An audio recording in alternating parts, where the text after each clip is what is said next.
आप देख सकते हैं इस वक्त सरसों के साग की फसल लगी हुई है। सर्दियां आते ही ये आवाम में बेहद मकबूल हो जाता है। तो आइए जानते हैं इसका कौन सा हिस्सा खाने वाला होता है, कौन सा हिस्सा बीज बनता है और कौन सा हिस्सा जानवरों को डाल दिया जाता है।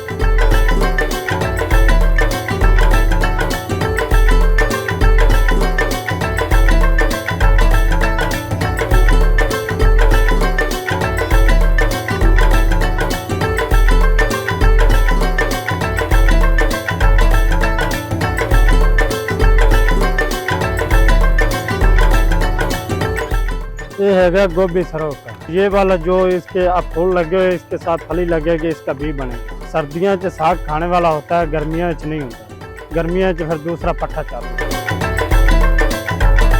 है। हिस्सा से खाने तो बाकी ही जानवरों को पा दें। साग सिर्फ 1 महीना लगता है, उस तो बाद अगर स्टाला रह जाता माल को डालने वाला, खाने वाला खत्म हो जाता है। इधर से ले जाके पुत्र के माल को पाते आप खुद।